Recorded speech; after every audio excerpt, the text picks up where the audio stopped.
Do you buy bags of salad only to throw half of it away? And have you seen the price of those bags of salad lately? Well, today I'm going to show you in this video how you can grow your own salad at home in a small space so that next time when you have a barbecue, no one will be asking, oh, where's the salad?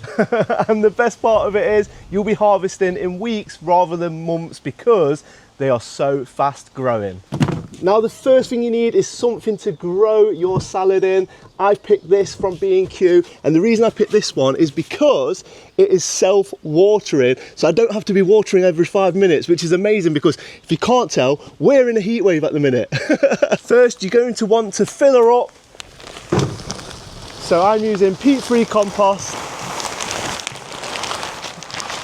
I've raised the trough so that you guys can see, but it means it's a right shoulder workout.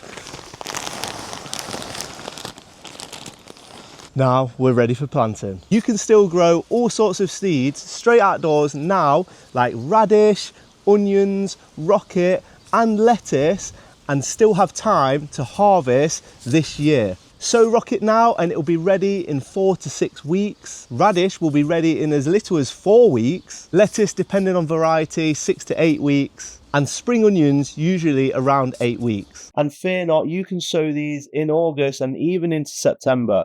So you do have time to sow and then harvest before the weather cools. And growing from sowing seeds is so satisfying. Now, if you know me, you'll know I love an onion. So I'm very excited to sow these spring onions. Always look at the packet for the instructions, but with the spacing, we are in a small space. So don't worry too much if you are a little bit closer.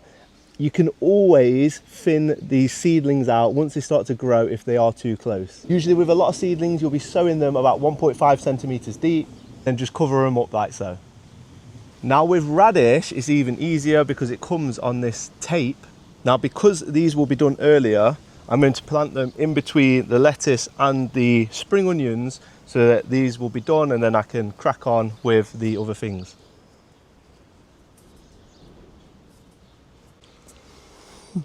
And now for the lettuce, and I'm not going to plant as many of these because I'm going to cheat on some as well. Just remember, if you plant too many or they're too close together, you can always thin them out at a later date. The seeds are really small, so you are going to drop a few by accident. While sowing seeds is really satisfying, sometimes we are a little bit impatient and we want that end result a little bit quicker. So I have these.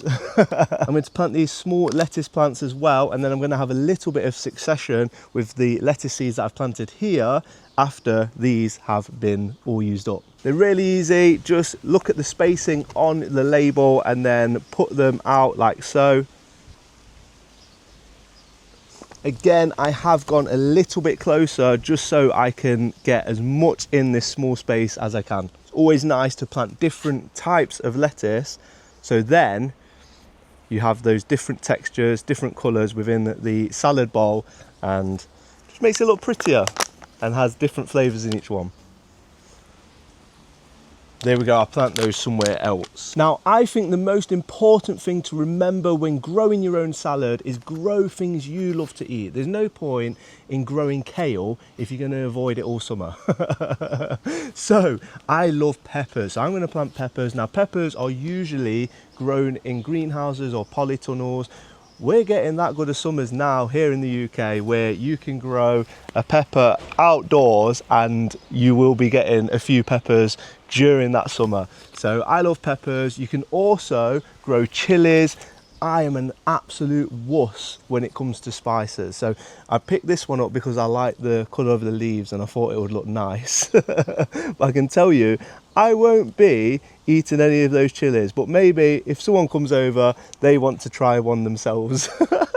Now, something else I love in my salad is tomatoes. Now, I've already planted tomatoes in my garden, but feel free to put a tumbling tomato plant in yours to get those tommies in your salad. These peppers are actually ready, and I bought this quite a while ago to show you guys.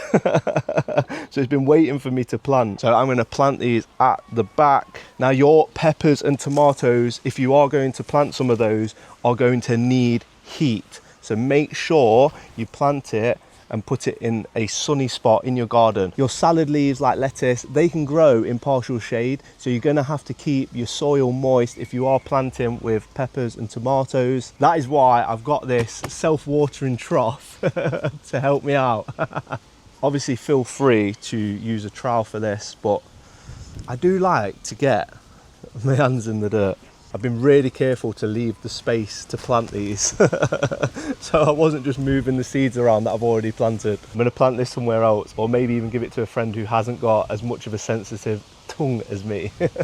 In terms of feeding, leafy crops, they don't need that much, but the peppers and tomatoes, if you have planted those, as they begin to flower, you will need a high potassium feed like Tomerite or anything like that. Now I tend to feed them once a week and call it Feeding Friday. Now, when you are harvesting your lettuce, make sure you harvest from the outside, and then the plant will actually keep on growing. It's like having a salad subscription without the supermarket prices. The more you pick, the more these things will continue to grow. Now, one more little suggestion from me is planting nasturtium. You can direct sow them like we did on the previous video, and these are flowers, but they're actually edible. Both their leaves and the flowers are edible, so you can add them to your salad as well. Now make sure you do keep it well watered, and soon enough you'll be harvesting your own homegrown salad.